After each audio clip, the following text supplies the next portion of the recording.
Muito bom dia, senhoras e senhores deputados. Vamos então iniciar a nossa reunião da Comissão de Economia, Obras Públicas, Planeamento e Habitação. Como sabem, temos nesta reunião a audição de duas entidades, a DECO, a Associação para a Defesa do Consumidor, a requerimento do PSD. O tema tem que ver com a subida das prestações para a aquisição de habitação. Temos, de seguida também, às 11h30, temos a APB, a Assembleia de Bancos, pelo mesmo motivo. Como sabem, esta audição está aprovada também na Comissão de Orçamento e Finanças. A Comissão está simultaneamente em reunião, hoje é um dia muito complexo, mas estão convidados sempre para cá estar os nossos colegas da COF. E depois haverá uma outra audição final, também na COF, com a Economia a participar, com o Sr. Governador do Banco de Portugal. E, portanto, vamos então dar início à nossa audição. Como sabem, uma grelha está definida para estas audições. Inicialmente, a nossa entidade convidada tem 10 minutos para a intervenção inicial e depois haverá questões colocadas por parlamentares. Começará depois o PSD, que foi o partido que fez o requerimento, que apresentou o requerimento, e depois, por aí fora, haverá respostas imediatas. Depois haverá uma segunda, terceira ronda. No decorrer da audição nós falaremos sobre esse tema. Daria então a palavra à doutora Natália Nunes, coordenadora do Gabinete de Proteção Financeira, e também cumprimento o Dr. Vinay Prangivan, economista do Departamento Jurídico e Económico da DECO. E, portanto, para já dar-lhe a palavra, então, já sei que vão partilhar, digamos, a intervenção inicial, mas depois, faz favor, tenha a vontade. Muito bom dia. Obrigado, Sr. Presidente. Senhores deputados, muito bom dia. Agradecer, em nome da DECO, o convite que nos foi endereçado. É para nós, DECO, e a mim em especial, um gosto e uma honra estarmos aqui a falar de um tema que nos é tão caro e pelo qual lutamos há muitos anos e tentamos ajudar as famílias em situação de dificuldade. Dizer-lhes que desde o ano 2000 que nós apoiamos famílias em situação de dificuldade financeira, em situação de sobreendividamento, e, portanto, já são 22 anos a apoiar as famílias e é um bocadinho a experiência e as nossas preocupações que eu trago aqui e vou partilhar estes 10 minutos com o meu colega, com o Dr. Vinay. E começar-lhes por dizer o porquê de, neste momento, 2022, estarmos tão preocupados com a situação financeira das famílias. Desde logo, e como é conhecido de todos nós, e somos todos consumidores e somos todos famílias, todos temos que fazer o nosso orçamento familiar, todos temos que fazer compras e sabemos que desde o início do ano as famílias estão confrontadas com o aumento do custo de vida por via do aumento da fatura do supermercado, a fatura do gás, da eletricidade, dos combustíveis. E só isto por si só já tem levado aquelas famílias com maior vulnerabilidade, com menores recursos, e com taxas de esforço elevado a ter algumas dificuldades financeiras. Daí, terem desde o início do ano estado a pedir ajuda à DECO no sentido de reorganizar os seus orçamentos familiares. Agravar este panorama, eu diria que setembro e outubro começam a ser momentos muito complicados, ou meses muito complicados para as famílias que têm crédito à habitação e que estão a ver ou a sofrer já a revisão do seu crédito à habitação. Portanto, não nos podemos esquecer que as famílias estão a sofrer duplamente, digamos assim, por duas vias. Por um lado, pelo aumento dos preços de uma forma generalizada e, por outro lado, o aumento da prestação do crédito à habitação. Dizer-lhes que as famílias que nos pedem ajuda, em regra, têm este ano 5 créditos. Estamos a falar de um crédito à habitação, 2 créditos pessoais e 2 cartões de crédito. Ou seja, quando nós falamos em taxas de esforço das famílias, sendo que as famílias que nos pedem ajuda têm taxas de esforço perto dos 70%, significa que 70% do rendimento líquido mensal das famílias são absorvidos por estas prestações de crédito. Quando nós falamos de taxa de esforço, nós estamos a falar única e exclusivamente da prestação do crédito à habitação. Estamos a falar da soma da prestação do crédito à habitação, da prestação dos créditos pessoais e dos cartões de crédito. E isso absorve 70% do valor do rendimento. Olhando para os créditos, nós vemos que, em média, este ano, a família que nos pediu ajuda, e nós estamos a falar aqui de um universo muito pequeno, que é aquela família que vai bater à porta da DECO. Ela tem, em termos de crédito à habitação, em dívida, 90 mil euros.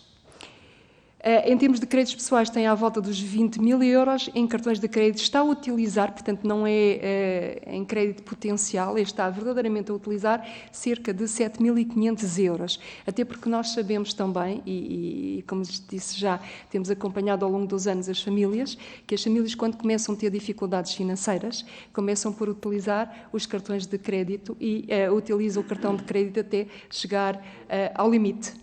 E, portanto, isso muitas vezes é que acaba por provocar aqui a ruptura, mas nós temos que olhar para o global da situação financeira dos consumidores. Portanto, as famílias, em média, gastam por mês 750 euros com prestações de crédito. De todo o crédito que este ano nos foi apresentado por parte das famílias, apenas 37% está em situação de incumprimento. Eu digo apenas porque anos anteriores tínhamos taxas de incumprimento muito superiores. Olhando para estas taxas de incumprimento, nós verificamos que no crédito à habitação apenas 10% está em situação de incumprimento. A justificação existem várias. Desde logo, as famílias tentam por todos os meios manter o crédito à habitação em dia. Recorrem a toda a poupança que eventualmente tenham, as ajudas, e somente mesmo em última instância que deixam de pagar o crédito à habitação.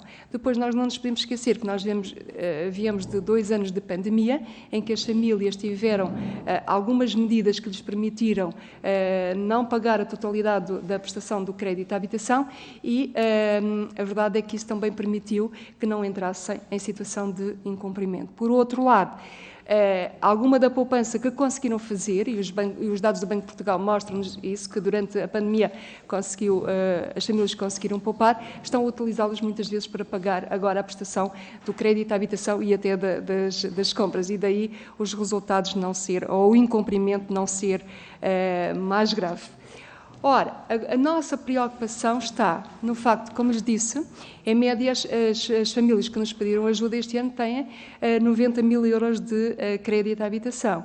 Vamos pensar se esta família que tem os 90 mil euros, e são dados médios, tiver uma revisão da sua prestação agora em setembro, ou em outubro, melhor dizendo, estes 90 mil euros, e pressupondo que ainda faltam 30 anos para terminar o empréstimo, estamos a falar aqui, se for a Euribor a 6 meses, de mais 71 euros. Podemos dizer, mas as famílias vão conseguir acautelar esse valor.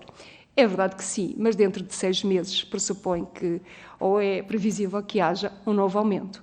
E mesmo que a família consiga agora esticar o seu orçamento, se calhar, em abril, vai ter dificuldades em fazer uma nova elasticidade, digamos assim, do seu dinheiro. Até porque aquilo que se perspectiva e que as famílias também perspectivam é que o rendimento não vá aumentar para acompanhar todos estes aumentos.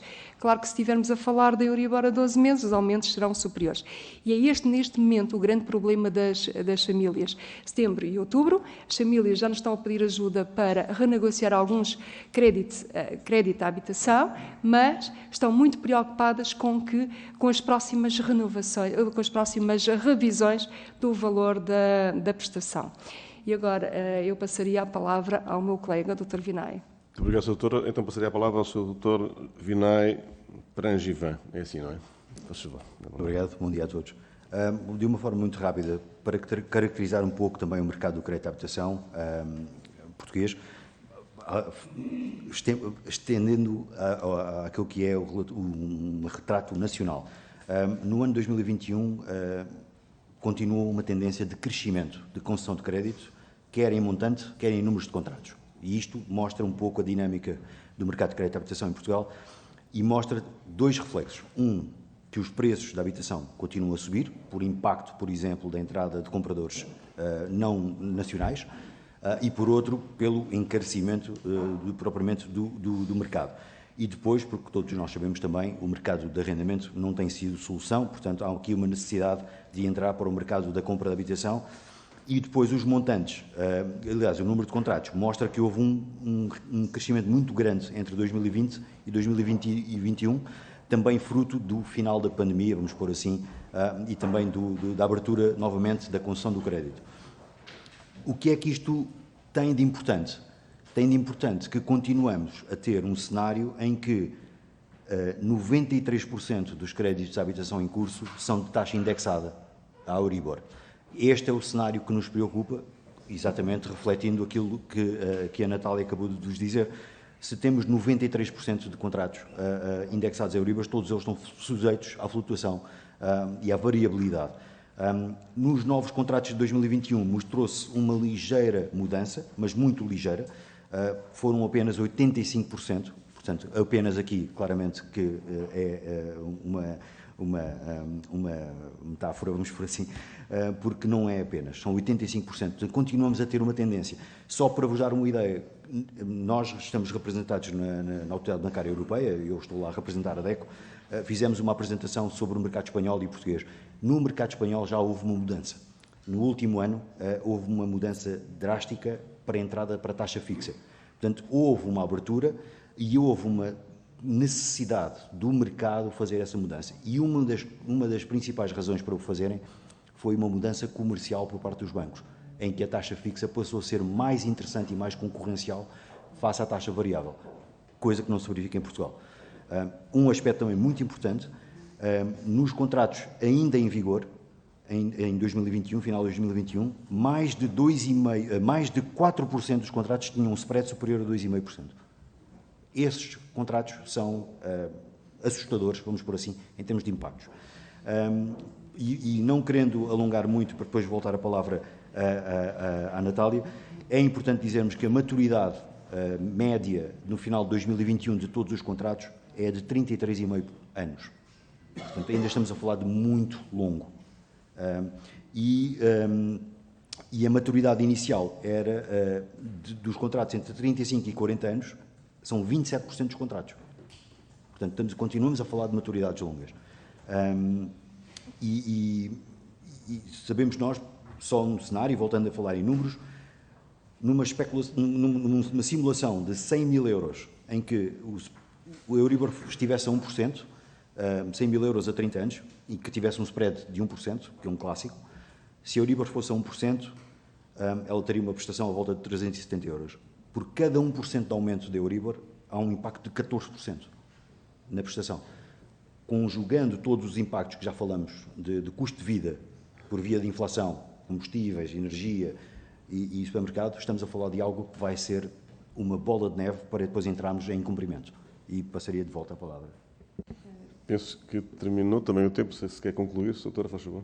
Queria só, sim. Depois terá o tempo para responder. Mas só um minuto e para lhes dar a conhecer quais são as nossas reivindicações, digamos assim, nesta matéria, nomeadamente aquilo que nós entendemos que deveria ser criado para ajudar as famílias. E aquilo que nós entendemos é que, à semelhança daquilo que aconteceu em 2009, foi criada uma linha de financiamento para ajudar as famílias em dificuldade financeira. Neste momento também se justifica, a nosso ver, a criação dessa linha de financiamento que pudesse ser utilizada pelas famílias que têm crédito à habitação e que essa habitação fosse própria e permanente.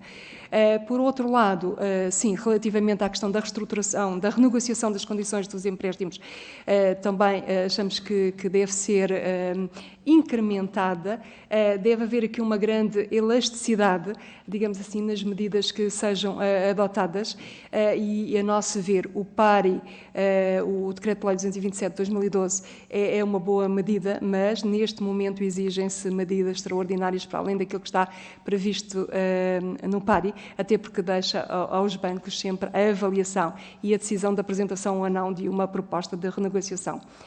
E estas são as duas grandes reivindicações nesta matéria da parte da DECO. Obrigada.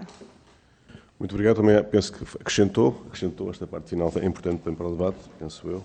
Doutora Tana Nunes, doutor Vinay Brangivan, agradeço a intervenção inicial e agora daria a palavra ao Grupo Parlamentar do PSD, o Sr. Deputado Carlos Eduardo Reis, tem 7 minutos para colocar as questões e depois também terão 7 minutos para responder. E será assim nestes tempos. Faz favor. Muito obrigado, Sr. Presidente. Senhoras e senhores deputados, agradecer naturalmente a presença dos representantes da DEC, a doutora Natália, o doutor Vinay, e começava por cumprimentá-los pelo trabalho que têm feito ao longo dos anos. São hoje uma referência na defesa do consumidor e muitas vezes a porta à qual quem está aflito bate e, portanto, nesse sentido, aquilo que disse no início, associo-me parabenizando-a a esse caminho que foram fazendo, não sem esquecer que nesta fase pede-se também mais da DECO, porque precisamos que se juntem, já o disse, a todos os partidos, a todos os portugueses neste combate que estamos a travar. E, neste caso, é sempre mais fácil porque estamos também na lógica do utilizador, não é? E do cliente e do consumidor também, e, portanto, sabemos todos o que é que estamos a falar com mais precisão, que é algo que na política nem sempre acontece.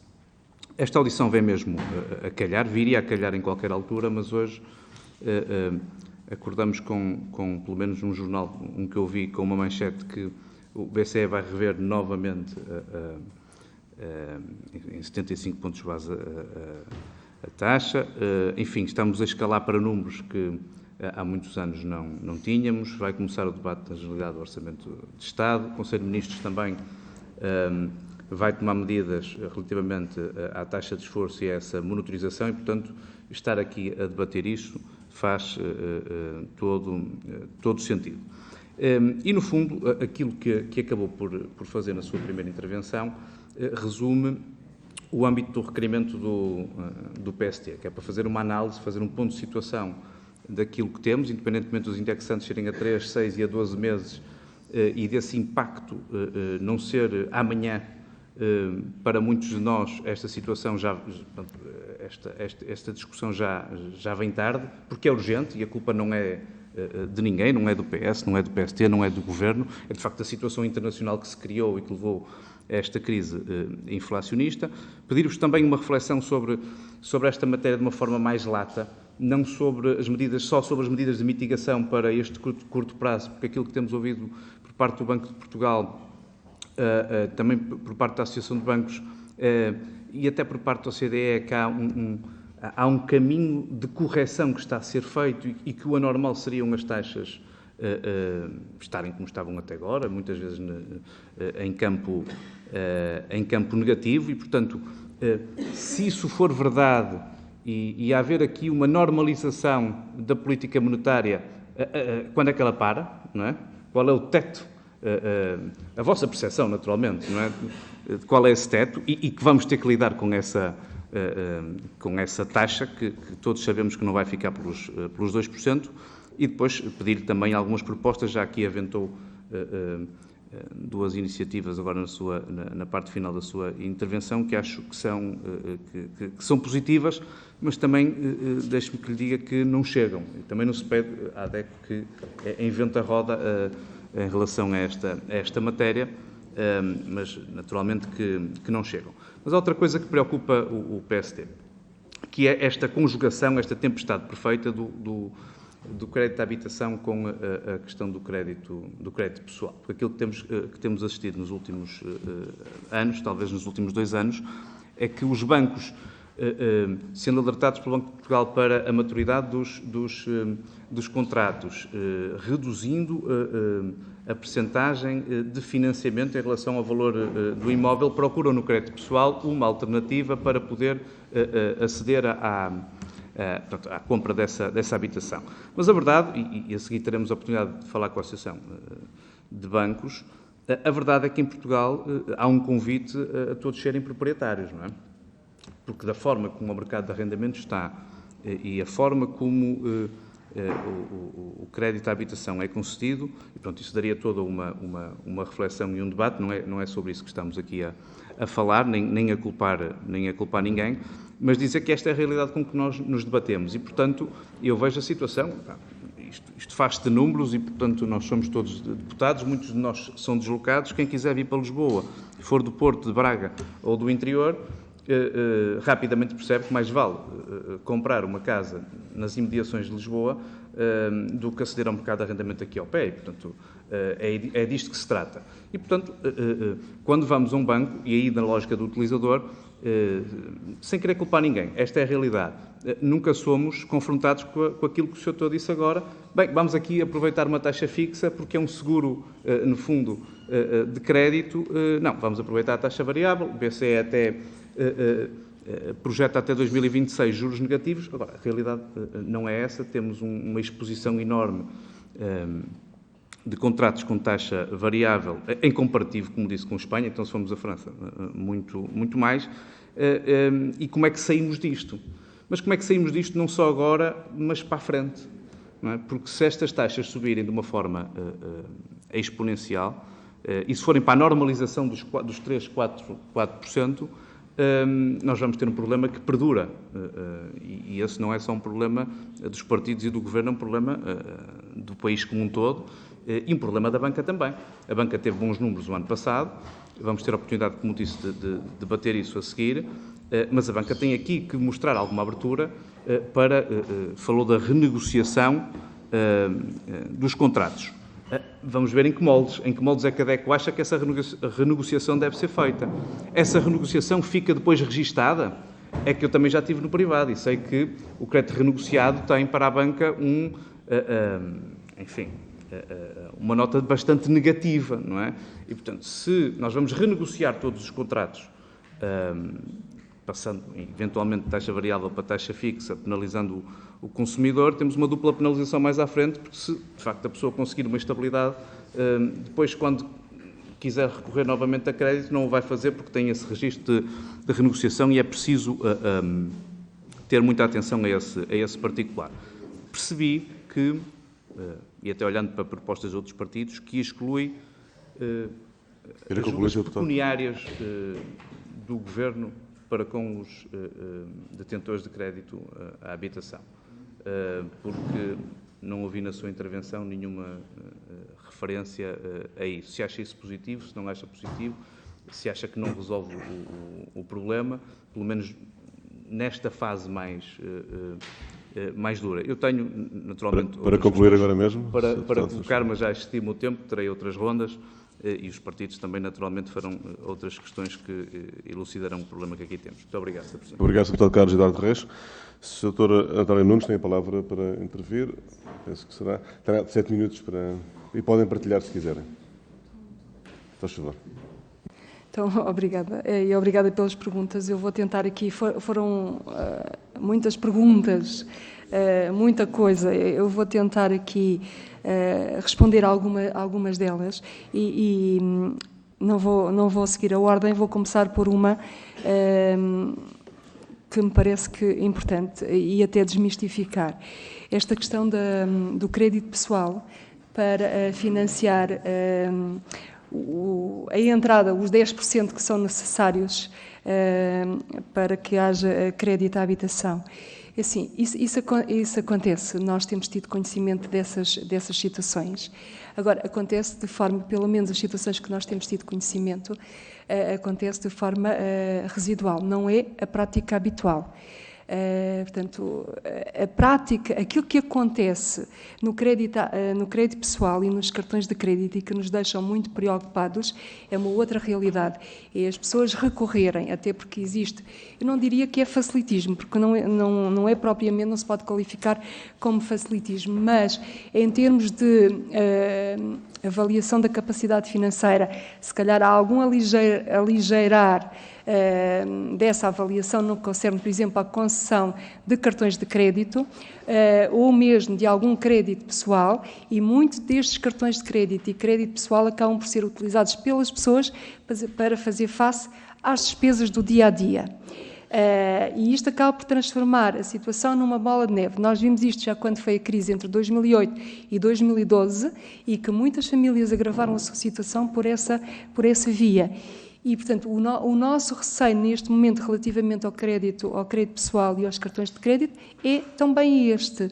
Relativamente a essa questão do crédito à habitação, nós sabemos que ele existe, temos conhecimento de algumas situações, e de algumas situações porque as pessoas, nós não nos podemos esquecer também, e quando estava a referir a questão, porque o meu colega referiu da taxa fixa do cenário, assim, é verdade que os consumidores também ainda não têm as competências necessárias para chegar ao balcão e pedir informação relativamente a uma simulação de um crédito variável e de uma taxa fixa.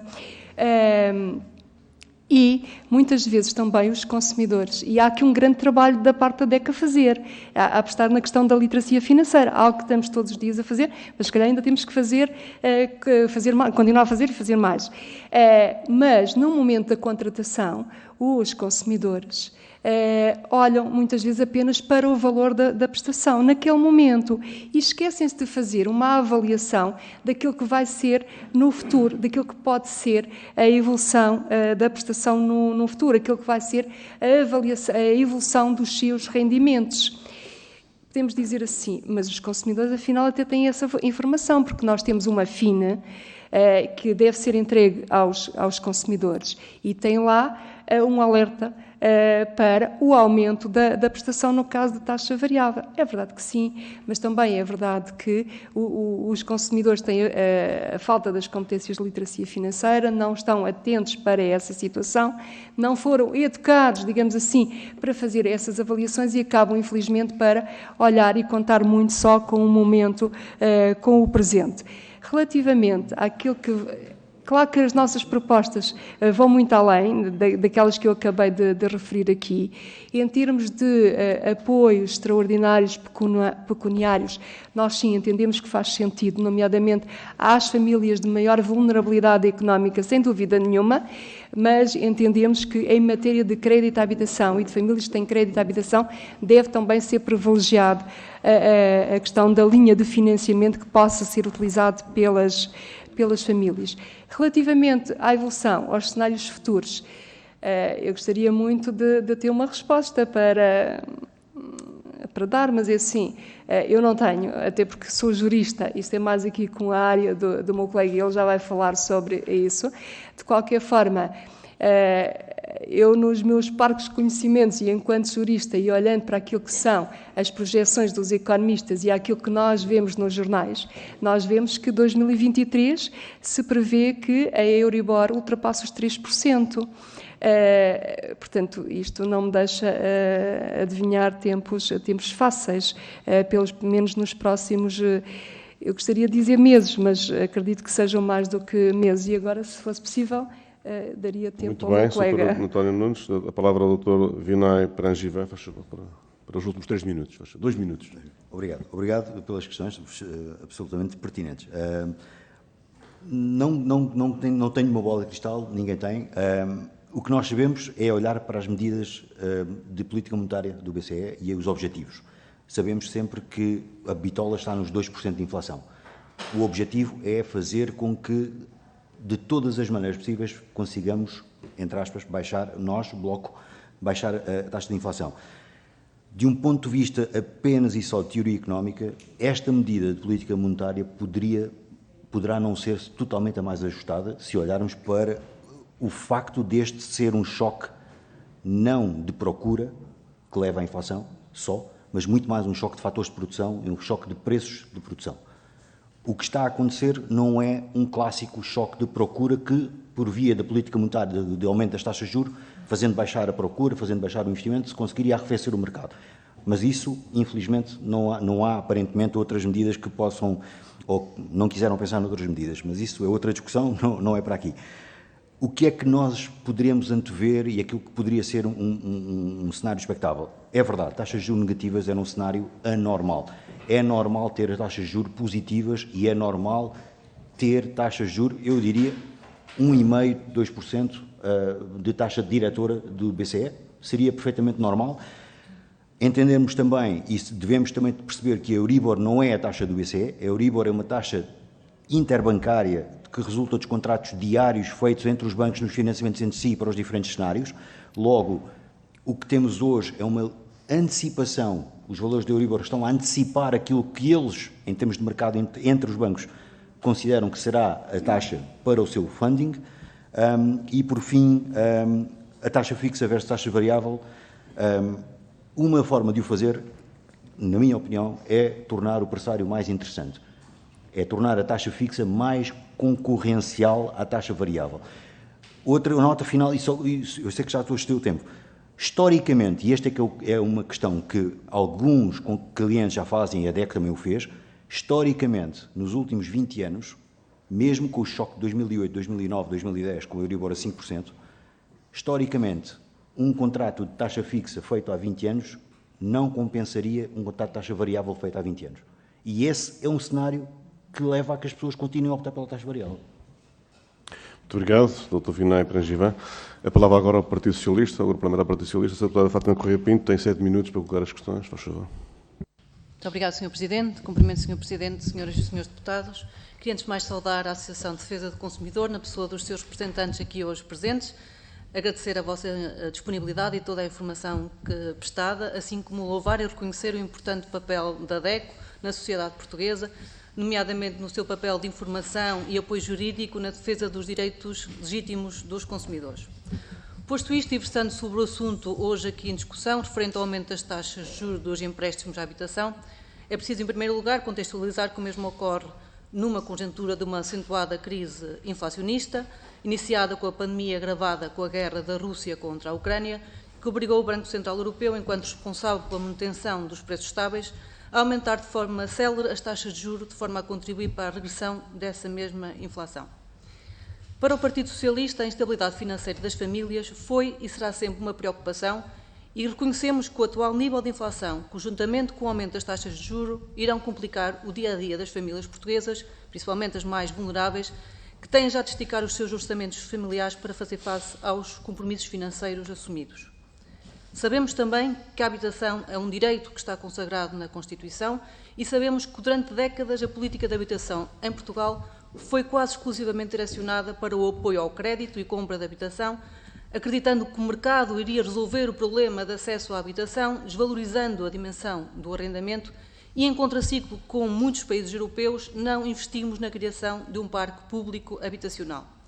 O resultado foi uma crise de escassez habitacional a um preço que seja suportável pelas famílias e pelos jovens portugueses. Mas o Governo do Partido Socialista não virou costas a este problema e desde 2015 tem feito desta uma questão prioritária. Nunca Portugal teve um investimento tão grande em habitação e nunca Portugal fez tanto para facilitar o acesso à habitação a custos controlados. São mais 6.800 casas para renda acessível, mais 2.000 casas na Bolsa Nacional de Alojamento de Urgência, mais 26.000 casas ao abrigo do primeiro direito e ainda a reabilitação de mais 4.000 casas no IRU. Uma resposta estrutural que, como sabemos, demorará alguns anos a concretizar, mas que é uma resposta duradoura a um problema habitacional que era urgente e que só o Partido Socialista teve coragem para concretizar. Contudo, não ignoramos as respostas que são necessárias para o curto prazo, tendo em consideração a situação de emergência social que atualmente vivemos. E, nesse sentido, tenho que recordar as medidas já adotadas no combate ao aumento dos custos dos combustíveis e da energia, numa primeira fase, num valor superior a 1,6 mil milhões de euros e, mais recentemente, com o programa Famílias Primeiro, num valor total de 2,4 milhões de euros. Ao contrário das políticas da direita que há 10 anos infligiram dor e cortes aos portugueses, o Partido Socialista está empenhado no reforço dos rendimentos como resposta estrutural ao aumento dos custos de vida em geral e ao aumento das taxas de juros em particular. E é nesta perspectiva que, para além das importantes medidas já referidas de apoio às famílias, o Governo procurou estabelecer acordos de médio prazo para a melhoria dos rendimentos, dos salários e da competitividade. E fê-lo em sede de concertação social, com os dirigentes das diferentes confederações patronais e das confederações sindicais, com o objetivo de aumentar a justiça social, reequilibrar a repartição de riqueza, ao mesmo tempo que pretende reforçar também a competitividade das nossas empresas. No mesmo sentido, ainda esta semana foi assinado o Acordo Plurianual de Valorização dos Trabalhadores da Administração Pública, o primeiro que é assinado neste século, uma vez que o anterior data já de 1999, e que vem permitir não só a atualização salarial, como também a valorização das carreiras, corrigindo o diferencial entre categorias que vinha a ficar comprometido com os sucessivos aumentos do salário mínimo. Mas em matéria de rendimento, ou de reforço do rendimento dos portugueses, há ainda muito por dizer, nomeadamente no preconizado na proposta do Orçamento de Estado para 2023, que hoje iremos discutir em plenário, que vai desde atualizações dos escalões do IRS em 5,1%, a descida da taxa de IRS no segundo escalão, a medida que permite às famílias com crédito de habitação poder ter menos IRS mensalmente, de forma a ficarem com mais rendimento disponível, o aumento do salário mínimo em 7,8%, o aumento da adoção pelo segundo filho, o aumento do mínimo de existência para 10.640 euros, o IRS jovem com mais benefícios, nomeadamente passando a isenção a ser aplicada a 50% no rendimento no primeiro ano, 40% no segundo, terceiro, 30% nos terceiros e quarto anos e 20% no último ano, o aumento de 8% do indexante dos apoios sociais, o apoio ao alojamento para universitários desfavorecidos sem bolsa, isto sem esquecer a gratuitidade das creches, que este ano, 2022, já beneficiou 37 mil crianças, perspectivando-se que em 2023 sejam 70 mil as crianças e famílias abrangidas por esta medida. Estas, entre tantas outras medidas, pelo que daqui claramente se percebe a prioridade do Governo do Partido Socialista no estímulo dos rendimentos das famílias portuguesas. Posto isto, a minha primeira questão que vos coloco é se a DECO concorda que é pela via da aposta no estímulo dos rendimentos das famílias que poderemos resolver estruturalmente o problema do aumento das taxas de juros e não através apenas de questões contratuais que poderiam até pôr em causa a confiança, a relação de confiança entre os agentes económicos e o Estado português. Ainda assim, e mesmo privilegiando a ação por via do reforço dos rendimentos, o Governo não poderá deixar de adotar mecanismos preventivos de forma a antecipar qualquer risco ou situação que possa decorrer de um acréscimo significativo na taxa de esforço dos clientes, daí que o Governo está a preparar um diploma que deverá obrigar os bancos a renegociar os créditos quando a taxa de esforço ultrapassar os 40%, através, por exemplo, da extensão do prazo de amortização, ou, no mesmo sentido, poderá também existir uma alteração da tipologia da taxa aplicável e a consolidação de vários créditos, sem que tal aumento resulte num aumento das taxas de juro.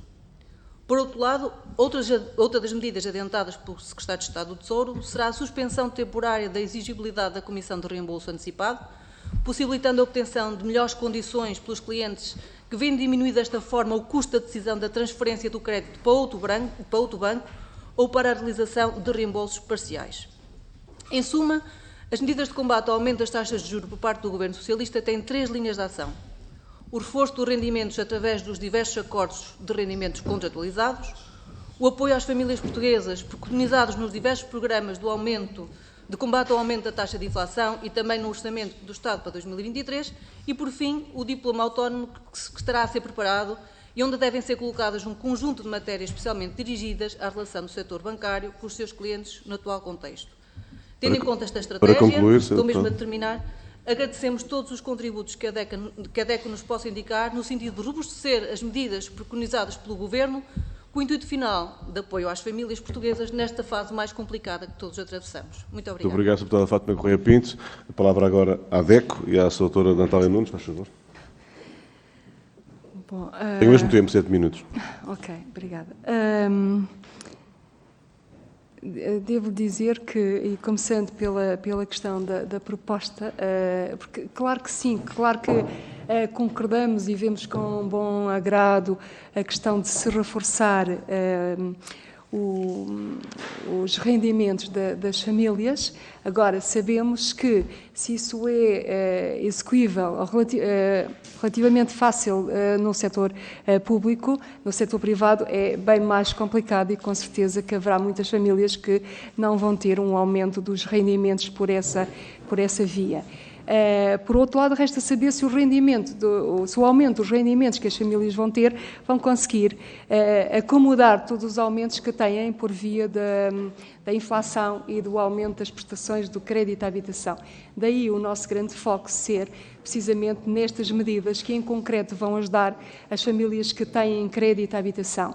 E sim, vemos com agrado a questão de se privilegiar a reestruturação ou a renegociação do crédito à habitação. Utilizou uma palavra que me agradou, a mim particularmente, que foi quando referiu obrigar os bancos a fazerem a renegociação. Porque uma coisa é obrigar os bancos a fazer a avaliação. E isso nós já temos, porque o Decreto-Lei 227 já obriga os bancos a sempre que detectarem indícios de degradação da situação financeira das famílias ou sempre que um cliente lhes bate à porta a dizer que vai ter dificuldades, o banco tem que obrigatoriamente o integrar naquilo que se chama o PARI e tem que fazer a avaliação. O grande problema é que o banco não está obrigado a apresentar seja o que for ao consumidor, à família. E esse tem sido o grande problema. Sim, nós temos o diploma a funcionar desde 2012 e desde 2012 que está contemplado o PARI. Claro que ele agora, no final da pandemia, foi reforçado a questão do PARI, mas continua exatamente a ter o mesmo problema, que é os bancos efetivamente integram as pessoas no PARI, fazem a avaliação da situação financeira, mas depois entendem que a família não tem condições para ter uma renegociação.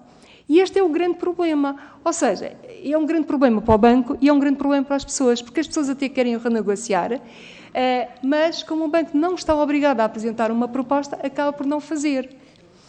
E, portanto, acaba a criar aqui também um grande problema, que é a família, com certeza, as dificuldades existirão e irá entrar em situação de incumprimento. Portanto, quando disse que iriam obrigar os bancos a apresentar soluções, isto é com agrado que eu registro esta palavra e esta intenção. E sim, a questão de utilizar aqui a flexibilidade do prazo, parece-nos que é, a nosso ver, DECO, uma boa medida. Agora, temos que ver se aqueles contratos, e nós sabemos que depois de 2016, 2017, por aí, muitos contratos de crédito à habitação foram contratados com maturidades muito longas, de 50 anos, se existe esta flexibilidade, por exemplo, para mexer ou não nos prazos. Ou seja, a nossa preocupação é, com certeza que vai haver aqui famílias que estão no limite em termos de condições e em termos de taxas de esforço, que dificilmente vão ter condições para suportar alterações, revisões da sua prestação de crédito à habitação. Daí nós continuarmos a insistir, a nosso ver, que era importante a questão da linha de financiamento, porque os apoios extraordinários que têm sido dados, claro que são importantes. Nós, ainda este mês, estamos a ver as famílias a receberem os 125 euros. Isso, claro que é muito importante, nomeadamente, ou principalmente, para aquelas famílias de muito baixos rendimentos. Agora, esses 125 euros não vai ajudar a minimizar o impacto da prestação do crédito à habitação. Mesmo a medida que irá estar prevista na Lei do Orçamento de Estado relativamente à possibilidade das pessoas terem mais liquidez por via do IRS, do escalão, eu diria que, sem dúvidas, que vai ter um grande impacto, digamos assim, para a família conseguir suportar o crédito à habitação. Até porque vai criar aqui, para algumas famílias, vai criar aqui alguns problemas, porque era quase que uma poupança forçada que as famílias tinham e que era utilizada muitas vezes para pagar IMIs e outras responsabilidades. Agora, começando a receber antecipadamente, portanto, ou as pessoas vão ter aqui uma grande gestão de capacidade, uma grande gestão do orçamento e do dinheiro, ou então pode provocar aqui algum descontrole. Ainda relativamente a outra medida, que é a questão dos 0,5%, assim, de forma isolada, eu diria, sim, é uma boa medida, porque acaba-se com uma comissão, sem dúvida nenhuma. E eu não sei exatamente qual é que é o propósito em concreto, desta medida. A única coisa que eu consigo ver aqui é que há aqui, de certa forma, uma facilidade, é uma medida para facilitar a transferência do crédito à habitação de uma instituição para outra que apresenta melhores condições. Mas a verdade é que os bancos, por razões comerciais, muitas vezes até suportam esta comissão e outras despesas pela transferência do crédito à habitação. Ou seja, isto para dizer o quê? Sim, é uma boa medida isolada. Agora, a meu ver, a ver da DECO, não vai, em concreto, ajudar as famílias que estão em dificuldades a pagar a prestação do crédito à habitação. Já agora, ainda tenho meio minuto, só acrescentar aqui uma outra coisa, que é uma preocupação que nós temos e que ainda não vi plasmada em nenhuma proposta, que tem a ver com a questão da cessão do crédito à habitação, que não deveria acontecer agora, neste período mais complicado. Mas isso é outra questão, depois posso voltar a ela. Passaria agora, muito obrigado, Sr. Vinay Prangiva. Tem mesmo 30 segundos. Depois tem 7 minutos, 6 minutos a seguir. Muito rápido. Em relação ao reembolso antecipado, é uma medida como disse a Natália, independente de outras, sim, é interessante, mas é preciso mais, porque há mais custos numa transferência de crédito de habitação, por exemplo, uma escritura nova, de um novo crédito. Portanto, se pensarmos num bolo dos custos necessários, se queremos promover a concorrência, é tentar abatê-los todos. E no caso do IRS, seria muito interessante, por exemplo, voltar atrás a uma medida que houve no passado, que é a dedução à coleta dos valores de juros pagos nos créditos de habitação, que seria também uma ajuda muito importante de médio prazo. Muito obrigado. A palavra agora ao Partido Chega, o Sr. Deputado Filipe Melo. Eu, antes mesmo de dar a palavra, vou só solicitar ao Sr. Vice-Presidente da Comissão, o Sr. Deputado Pedro Coimbra, para assumir aqui a condução dos trabalhos, que eu terei mesmo outro compromisso, terei mesmo que sair agora neste momento, mas tudo vai correr tudo melhor. Filipe Melo, faz favor. Muito obrigado, Sr. Presidente. Cumprimento todos os Srs. Deputados e um cumprimento especial e um agradecimento também à DECO, na pessoa da doutora Natália Nunes e do Dr. Vinay Pranivan, e reforçando também, não sendo naturalmente palavras circunstanciais, reforçando o que os colegas anteriormente disseram, de um enorme agradecimento pelo contributo que efetivamente a DECO dá aos consumidores portugueses e que nós registamos com muito agrado. Bom, eu começava por tecer um comentário, que é uma ideia pessoal, relativamente a esta temática, que isto é um problema simultaneamente conjuntural e estrutural do nosso país e também aqui a nível europeu. Conjuntural porquê? Quando nós atravessamos um período relativamente estável em termos económicos e financeiros, a tendência é para se gastar um bocadinho mais. E depois temos o reverso da medalha, em que, para equilibrar o mercado, é necessário subir as taxas e os consumidores é que pagam a fatura. Portanto, nós percebemos isso perfeitamente. Mas também é estrutural, porquê? Se nós formos ver o rácio dos países europeus, Portugal é o país da Europa onde mais se compra casa para habitação própria permanente. Portanto, a tendência em Portugal é nós querermos ser donos daquele cantinho que queremos dizer que é nosso. Isto é cultural. Se nós vamos aos países do norte e do centro da Europa, com muito mais poder de compra que o nosso, arrenda-se, não se compra. Ou em poucos casos se compra. E depois é a questão que o Dr. Vinay falava, e muito bem, das pessoas não optarem pela taxa fixa e sim pela variável, porque no curto prazo, é mais vantajoso, em termos de prestação final, optar pela taxa variável. Sabendo, ainda por cima, quando nos últimos anos tivemos com a taxa diretora em valores negativos. Agora, o cenário inverte-se. Inverte-se e temos uma perspectiva da taxa chegar aos 3%. Portanto, isto para uma família representa um encargo muito significativo. Passamos de uma taxa negativa, e estamos a falar em empréstimos de 100, 150, 200, 250 mil, 3% significa muito dinheiro. Não estamos a falar de 3% num crédito pessoal ou num crédito automóvel, em que representa um acréscimo ligeiro na prestação. Estamos a falar em centenas de euros. A doutora Natália tocou também num ponto que me parece crucial. E aí também outra questão estrutural. A FINE. A FINE é um instrumento que todos os consumidores, todos os clientes, deviam ter presente a 100% o que ali está descrito.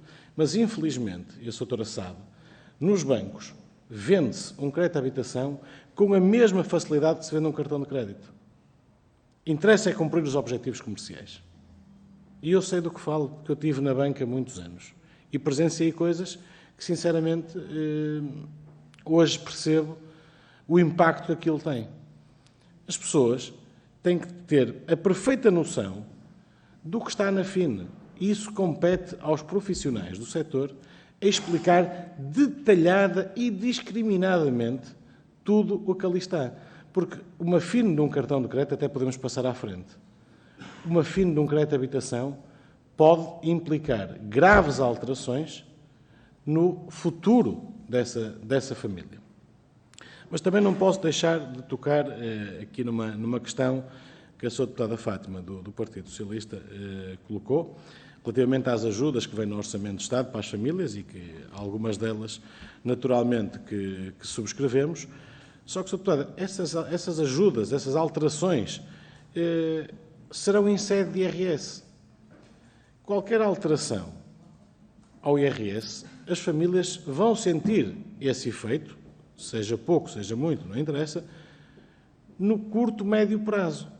Ou seja, daqui a 6 meses, 7 meses, 8 meses. As famílias estão a passar necessidades agora, neste momento. Portanto, essas medidas em sede de IRS, sendo vantajosas, que nós concordamos que algumas até são, têm um efeito mais para a frente. E hoje em dia, essas famílias já sentem estas alterações. Portanto, há outra questão. Dão um apoio, que nós concordamos também com esse apoio, achamos muito meritório dos 125 euros. Porém, é insuficiente no tempo. Não vamos quantificar o valor que foi dado. É insuficiente no tempo. E eu vou-lhe recordar porquê. Um empréstimo de 150 mil euros será um empréstimo médio, digamos assim, a 30 anos, tem um aumento na prestação de 260 euros mensais. Portanto, este contributo que o Governo decidiu atribuir serve para suportar 50% desse aumento mensal que as famílias vão ter. Mas é só uma vez. Mas as famílias pagam crédito de habitação todos os meses. E aí volta à questão uma proposta que nós fizemos e que eu aproveito também para colocar à doutora Natália e ao doutor Vinay, se concordam com essa proposta, e uma vez que há enquadramento para ela, e eu já explico o porquê, de manter durante todo o ano de 2023 este apoio de 125 euros. Estamos a falar em valores a rondar os 14 mil milhões de euros. Estamos, é verdade. É um bolo muito grande. Mas também sabemos que cerca de 20 mil milhões de euros, vou concluir, Sr. Presidente, só mesmo para esta frase, 20 mil milhões de euros vão entrar nos cofres do Estado por via da receita de IRS e de IRC, com uma condicionante a agravar esta questão. Mais de 5 mil milhões de euros são receita extraordinária, ou seja, que o Estado não contava a arrecadar para este ano. Portanto, pergunto, e para concluir, Sr. Presidente, faço só esta questão para concluir, pergunto se esta medida que o Chega propôs nesta Câmara, de, durante todo o ano de 2023, estender o benefício dos 125 euros às famílias, se, na vossa opinião, tendo em conta este contexto macro e fiscal, se fazia sentido e se, efetivamente, se ia ter um real impacto nas famílias portuguesas. Muito obrigado, Sr. Deputado. Muito obrigado. Senhores Deputados, nesta oportunidade aproveito para cumprimentar cada uma e cada um e desejar, naturalmente, continuação de bom trabalho nesta nossa audição parlamentar. Naturalmente, também queria cumprimentar a Associação Portuguesa de Bancos, a Associação para a Defesa do Consumidor, a Associação Portuguesa de Bancos é a seguir, e queria dar a palavra à doutora Natália Nunes, penso que será a doutora a responder às questões colocadas pelo Sr. Deputado Filipe Melo e terá o mesmo tempo, que são 6 minutos, e não 7. Com alguma tolerância da mesa, faz favor. Eu devo dizer, tenho alguma dificuldade em responder à sua questão. De uma forma desenquadrada, digamos assim, eu diria, claro que se as famílias receberem 125 euros durante 2023, claro que isso é benéfico, porque irão ter mais dinheiro e esse dinheiro acaba por ser fundamental. Mas é fundamental, eu não sei se é para todas as famílias, agora, porque nós entendemos na DECO que sim, que as famílias mais vulneráveis, do ponto de vista económico, deveriam ter apoios extraordinários, em numerário. E não tenho algumas dúvidas em concordar consigo que todas as famílias, nomeadamente as que têm crédito à habitação, que necessitem destes 125 euros e que estes 125 euros sejam suficientes para algumas para fazer face aos aumentos que aí vêm. Até porque, pegando no exemplo que deu, dos 150 mil euros, referiu que iriam ter um aumento de 260 euros na prestação. Nesta revisão agora. Então, e nas próximas? E agora vamos ver que impacto é que estes 125 euros vão ter. Isto é suficiente para ajudar ou não? Portanto, estas são as minhas dúvidas. Mas, claro que para as famílias, sim, para as famílias que estão a perder poder de compra, claro que receberem 125 euros era uma boa ajuda. Agora, para as famílias que têm crédito à habitação e com taxa variável, claro, eu tenho dúvidas que esta medida seja suficiente. Doutor, faz favor. Obrigado. Só para complementar, naturalmente concordo com a posição da Natália. Obviamente, um aumento de liquidez seria sempre bem-vindo. Naturalmente, consideramos que deverá haver critérios nessa atribuição, não deverá ser ação cega, porque há cenários e cenários. Também entendemos que estamos num contexto em que o Orçamento de Estado tem que ser bem gerido. Há medidas mais importantes que poderiam ser interessantes agora, e aquela medida que a minha colega falou logo no início, replicar o modelo de 2009 com o apoio do Estado para aquelas famílias que de facto não conseguem fazer face à sua prestação. E voltando a essa proposta, estamos a falar num cenário em que a prestação é paga, sendo que parte é paga pelo cliente e a outra parte é paga pelo Estado. Para o banco é exatamente igual, portanto não há aqui nenhuma questão. E para o Estado, se há uma alocação de orçamento, esta seria uma medida muito interessante, no nosso entender. Obviamente, sem desprimor de que um aumento de liquidez será sempre bem-vindo para todas as famílias, naturalmente. Em relação à FINE que falou, é muito importante para nós que haja um cumprimento das regras. E as regras estão definidas nas diretivas, quer do crédito ao consumo, quer do crédito à habitação. E é importante que haja uma implementação e uma supervisão de que são cumpridas ou não estas regras. E essa supervisão passa pelo supervisor. Portanto, é importante que haja essa supervisão e, tal como o Sr. Doutor, eu também já estive do lado na área comercial de um banco e sei muito bem como é que as coisas funcionaram. Mas, entretanto, lá para cá as regras mudaram, há muito mais medidas de proteção ao consumidor. As regras de informação pré-contratual, elas estão aí implementadas. Como disse, a DECO tem participado nos fóruns da Autoridade Bancária Europeia e da Comissão Europeia na definição dessas regras a nascente. Temos dado o nosso contributo para isso. Sabemos que falta a implementação e falta a supervisão dessa implementação, portanto, consideramos que concordamos consigo que as medidas existem e que deve ser feito essa atenção para o consumidor saber ler e saber interpretar essas medidas. Quanto à taxa fixa, taxa variável, volto a referir, não é só uma questão de médio prazo ou de curto prazo a prestação ser mais baixa. Nos últimos 20 anos, face à diferença de pressário, a taxa fixa é tão mais cara que ainda assim a taxa variável compensou. E essa é que é a questão. É a taxa fixa ter um pressário tão dispar e tão mais elevado do que a taxa variável. Obrigado.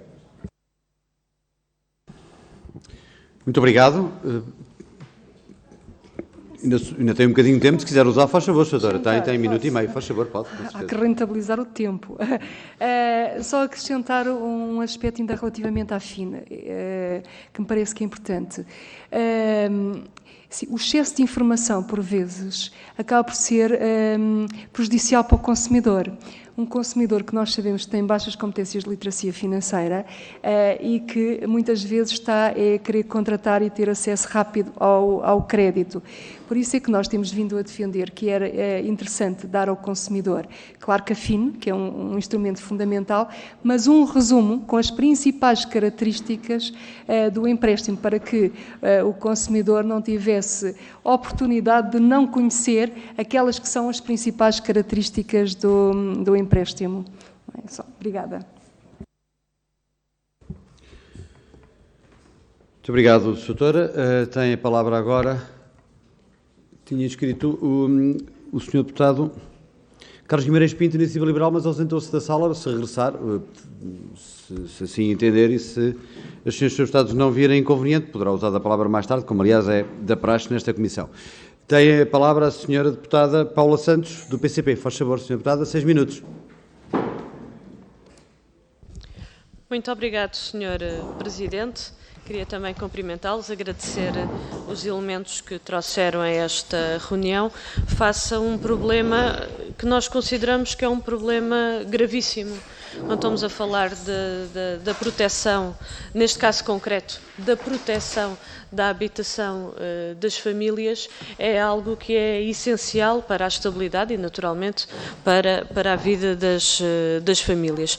Quando nós colocamos em cima da mesa que a habitação é um bem essencial e que cumpre também uma função social, poderemos aqui dizer, de facto, cumpre uma função social, é exatamente este o sentido, ou seja, que garanta aquilo que são elementos básicos para a vida das famílias. E eu estou a fazer esta introdução exatamente porque não estamos a falar de algo, estamos a falar de facto de algo que é muito importante para as pessoas, para além de naturalmente ser um direito. E nós tivemos um histórico no nosso país que se mantém e que continua presente na nossa realidade, que é o facto de não haver uma dinâmica no arrendamento, e há décadas que as famílias têm vindo a ser empurradas para o crédito, para o endividamento, e que tem, naturalmente, pois impactos significativos naquilo que são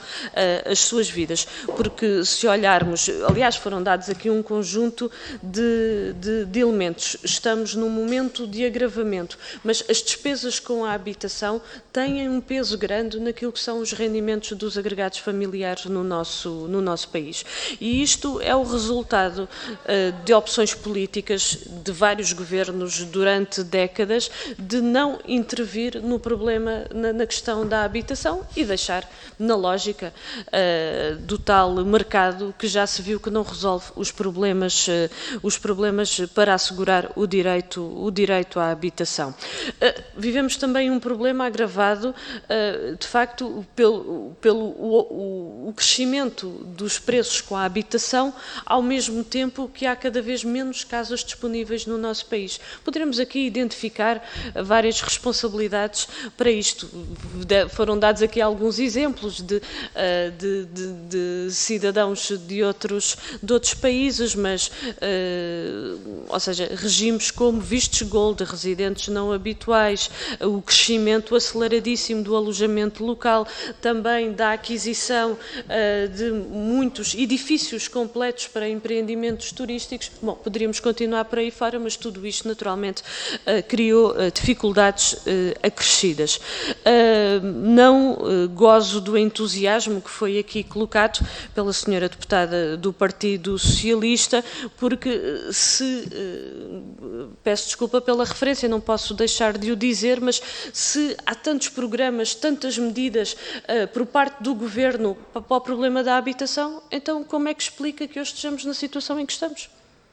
Como é que explica? Como é que é possível? Se o Governo tem feito tanta coisa, como é que chegamos até aqui? E porque é que o problema não está resolvido?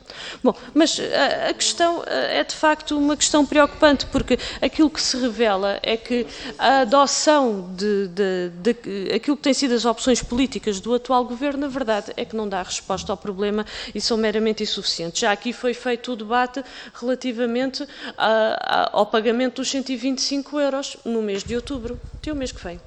E o próximo, e o outro, e o outro, e o outro. Os preços vão continuar a subir e não sabemos como é que vai ser. Aliás, também já fez aqui referência à preocupação quanto à evolução das taxas Euribor, né? E agora, os aumentos são determinados, mas daqui a 6 meses, para quem tem a 6 meses, a perspectiva é um novo aumento. E por aí fora, e os preços de bens essenciais continuam a aumentar. Também consideramos que este anúncio que foi feito por parte do Governo da redução do escalão de retenção do IRS não resolve o problema de fundo, porque depois no ano seguinte será feito o acerto e ou o reembolso será menor ou terá mesmo que pagar. Portanto, em termos estruturais, não é isso que resolve. Para além de significar uma maior transferência de rendimentos de trabalho para a banca e para aumentar os lucros da banca. Eu queria introduzir também este elemento, porque, segundo os últimos dados que foram públicos, eu estive há pouco à procura, os últimos que encontrei foi relativamente ao primeiro semestre de 2022. Aqueles que são os valores dos 5 principais bancos do nosso país somam um lucro superior a 1.200 milhões de euros. Estamos a falar, de facto, num momento de extrema dificuldades para as famílias, a banca aumentou 80% dos seus lucros. São estes os dados públicos e isto é extremamente importante e exige naturalmente a adoção de medidas para enfrentar esta situação. Nós consideramos que a prioridade, vou terminar, Sr. Presidente, agora é que vi o tempo, nós consideramos que a prioridade é, de facto, proteger a habitação das famílias, evitar que as famílias entrem numa situação de incumprimento. Eu creio que esta tem que ser o objetivo. Nós não queremos, bom, quando entrar em incumprimento, o que é que vamos fazer? Não, é evitar que entre em cumprimento, para que as famílias consigam manter, naturalmente, o máximo de estabilidade na sua vida. Eu gostaria de perguntar, para além das questões que já foram aqui colocadas sobre a taxa fixa, que é uma realidade, de facto, a esmagadora maioria dos contratos não são indexados a uma taxa fixa e também já foram aqui dadas justificações. Muito obrigado, Sra. Deputada, para terminar, por mesmo favor. Para terminar, se não considera que a Caixa Geral de Depósitos, enquanto banco público, não pode também ter aqui um papel, nomeadamente, nós propusemos, avançámos com a proposta de fixação de um teto máximo do spread na Caixa Geral de Depósitos, obviamente para novos contratos e para renegociação de contratos e permitir até a transferência de créditos para a Caixa Geral de Depósitos. Isto não poderia ter também um papel importante no momento em que vivemos? Sra. Deputada, muito obrigado. Senhores Deputados, eu peço desculpa, mas eu pedia um bocadinho mais de rigor no tempo, para não prejudicarmos a audição que temos a seguir. Como sabem, está agendada para as 11h30. Naturalmente, a mesa, como é hábito, dá tolerância, naturalmente, estamos cá para isso, para fazer perguntas e para esclarecermos, mas temos outra audição a seguir, enfim, e da parte da tarde, como é sabido, temos trabalhos importantes pela frente. Doutora, faz favor, 5 minutos. Bom, dizer-lhe que estamos totalmente de acordo que aquilo que se pretende é evitar o incumprimento, que as famílias entrem em situação de incumprimento. Quanto a isso, não há dúvidas.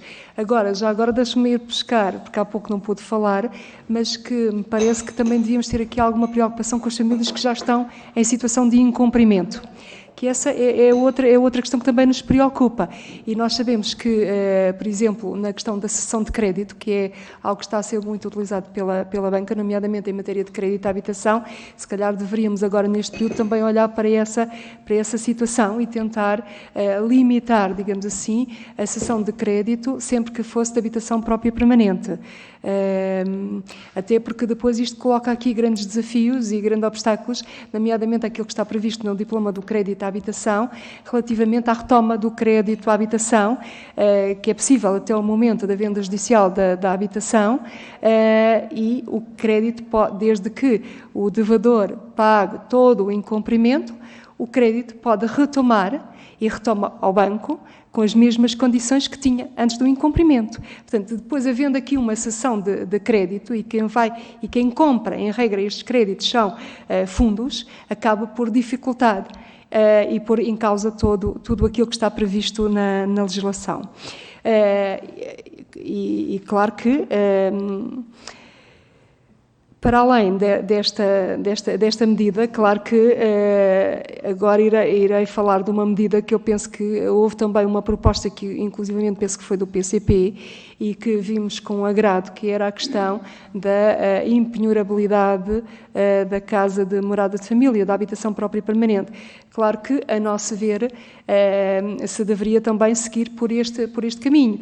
Aliás, é algo que já temos, ainda que parcialmente, na questão da execução fiscal, em que, em sede de execução fiscal, é possível a casa ser penhorada, mas ela não poderá ser vendida, sendo ela a habitação própria permanente. Ora, e se queremos aqui verdadeiramente salvaguardar a casa de morada de família, esta deveria ser também uma medida a contemplar. Relativamente à questão da taxa fixa, eu passaria, se for possível, ao meu colega para falar sobre esta questão. Faz favor. Muito obrigado. Bom, em relação ao lucro dos bancos, acho que vão ter uma audição com a APB, portanto, será importante. Não é isso, não. O lado é que nós temos do mesmo lado. Também vemos com alguma desconfiança a atuação dos bancos nacionais ao longo dos últimos, diria, 10 anos. E tem a ver muito com a questão do comissionamento bancário, que não é hoje a questão. Mas se olharmos, por exemplo, para aquele que tem sido o grande precursor do aumento da rentabilidade nos últimos 4 anos dos bancos em Portugal, tem a ver precisamente com a margem, com o indicador do peso das comissões bancárias, que inclui não só os clientes de retalho, mas também os clientes empresariais, sobre aquilo que é a margem bruta dos bancos, margem financeira dos bancos. Portanto, se por um lado, por via da diminuição das taxas de juros, a justificação foi, bom, nós temos de ter rentabilidade, portanto vamos buscar através das comissões. A verdade é que neste momento há um cenário em que temos agora a rentabilidade da margem financeira e onde é que está a redução das comissões? Não está. Por outro lado, onde é que está a remuneração dos depósitos? Não está. Continuamos a ter uma margem de alavancagem financeira, agora com o aumento do pressário por via das taxas de juros que está a conseguir nos créditos, mas a remuneração dos depósitos não mexeu. São muito poucos os casos em que a remuneração dos depósitos mexeu. Portanto, é um outro fator que leva a esta evolução da rentabilidade dos bancos sem o acompanhamento das condições de remuneração dos clientes, vamos pôr assim. Em relação à CGD, concordamos que o banco tem um papel importante no mercado, como maior banco, porque tem uma participação de capital do Estado, deveria ser um benchmark, um exemplo de boas práticas, mas não tem sido, e não é só agora. Não tem sido na questão das comissões bancárias, sabemos todos que tem sido até às vezes o precursor dos aumentos, portanto não nos surpreende que não haja por parte da CGD qualquer vontade sequer de fazer esse papel. Queria só voltar à taxa fixa rapidamente, porque me faltou dizer aqui uma coisa. Temos um banco dos mais importantes em Portugal, um dos 5 maiores, que suspendeu, não sabemos se temporariamente, se permanentemente, a proposta de taxa fixa, neste contexto. Isto é simplesmente inacreditável. E não conseguimos perceber. Se for temporário para rever o pressário, adaptando-se ao mercado, poderá ter alguma razão. Mas mesmo assim, parece-nos estranho. Agora, se é permanente, claramente é assustador. É assustador perceber que o mercado funciona desta maneira. Obrigado. Muito obrigado. É a vez do Grupo Parlamentar do Bloco de Esquerda. Sra. Deputada Mariana Mortágua, faz favor, 5 minutos. Muito obrigada, Sr. Presidente. Quero cumprimentar a DECO, os seus representantes. Pedir desculpa pela minha participação intermitente nesta comissão. Acho que pude ouvir pelo menos a intervenção inicial e há 2 pontos que me parece que como pontos prévios, são importantes. Um diz respeito à dinâmica de aumento do preço da habitação. Nós podemos agora falar de medidas para remediar a questão dos juros, mas na origem deste problema estão preços de habitação completamente desajustados aos salários e à realidade portuguesa. E há vários motivos para isto. Um desses motivos foi já mencionado, que é a preponderância de cidadãos estrangeiros com rendimentos muito diferentes dos portugueses, que entraram no mercado da habitação e com grandes benefícios para o fazer, incluindo grandes benefícios fiscais para o fazer. A segunda razão tem a ver com o facto do mercado de arrendamento não existir. Não foi a liberalização do mercado que o tornou mais existente ou mais justo. Aliás, o resultado parece ter sido o contrário, independentemente de haver medidas que era preciso fazer. O congelamento das rendas foi demasiado longo e hoje podemos questioná-lo, mas a verdade é que o mercado não funciona. E no mercado que não funciona, nós podemos questionar se o problema é as pessoas não terem informação quando vão contratar um crédito à habitação, e eu não sei se é esse o problema. É porque as pessoas não têm opção. Elas até sabem o que é que estão a contratar, muitas vezes, mas não têm opção, porque não conseguem arrendar, porque as casas estão a um preço impossível e por conseguir um crédito já é uma sorte.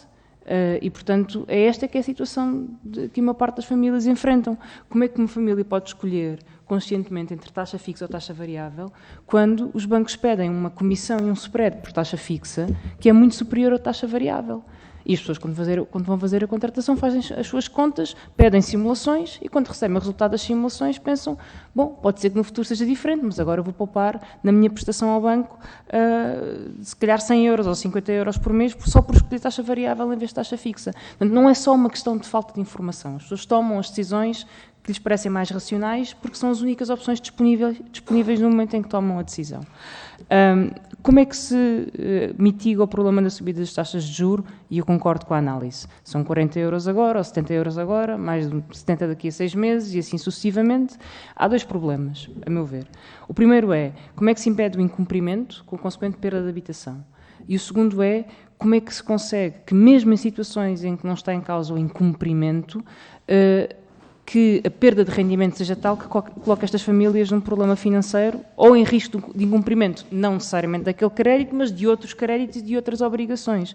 Porque uma questão é que aquela pessoa vai entrar em cumprimento e vai perder a sua casa. Outro é, ela não vai entrar em cumprimento, mas vai ter uma diminuição brutal do seu rendimento. E, portanto, vai ter que falhar noutras obrigações, mesmo que não seja do crédito à habitação. E isto tem a ver com impedir subidas muito abruptas das taxas de esforço nos rendimentos. O Bloco de Esquerda apresentou um projeto que tinha esse propósito, a DEC, aliás, já o comentou, e a ideia é muito simples. A ideia base é que os bancos tenham que limitar o aumento da taxa de esforço das famílias e que o possam fazer, em primeiro lugar, renegociando o spread. Como aqui falou, se os juros subiram, porque é que os spreads não descem na mesma proporção, garantindo uma margem bancária idêntica aos bancos. E por isso a proposta que fizemos é que existe um limite do aumento da taxa de esforço, pode ser 2 pontos percentuais, como nós propomos, ou ser variável, como a DECO indica, mas que essa taxa de esforço seja limitada e os bancos sejam obrigados a renegociar para impedir o aumento da taxa de esforço e que nessa renegociação possa ser incluída a redução do spread, para compensar o aumento da taxa de juros. É uma resposta possível, não resolverá todos os casos.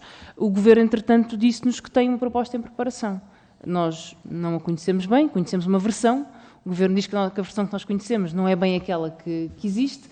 Eu pergunto à DEC se conhece alguma versão, uma vez que o Governo tem feito anúncios aos bochechos, conforme lhe interessa, nós não podemos contrariar nem confirmar, e, portanto, talvez a DECO possa ter alguma informação para nos dar a esse respeito, e agradeço todos os vossos comentários e propostas. Acho que o Orçamento do Estado poderá ser um bom fórum onde estas propostas podem surgir, ser debatidas e, espero eu, aprovadas.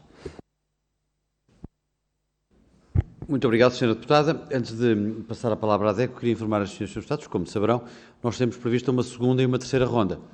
A mesa para a segunda ronda tem apenas uma inscrição do Grupo Parlamentar do Partido Socialista, pelo que pedia, agora já tenho mais, pelo que pedia que fizessem chegar as inscrições para depois darmos seguimento então à segunda ronda. Doutora, faz favor, 5 minutos. Bom, dizer-lhe que concordo inteiramente com aquilo que disse relativamente ao facto de as pessoas não terem a possibilidade de optar entre comprar e arrendar. Quase que são condicionadas a ir para a compra. E eu não disse de forma nenhuma que, não, pelo menos não foi essa a minha intenção, dizer que as pessoas não escolhem a taxa. Foi apenas. Esta é uma das constatações que nós verificamos, é a falta de informação. Não quer dizer que ela seja só este aspecto que condiciona, mas é um dos que condiciona muitas vezes a tomada de decisão, uma tomada de decisão menos responsável do ponto de vista financeiro. É só isso. Relativamente a esta medida proposta pelo Bloco, claro que concordamos com ela, com a questão da renegociação do spread.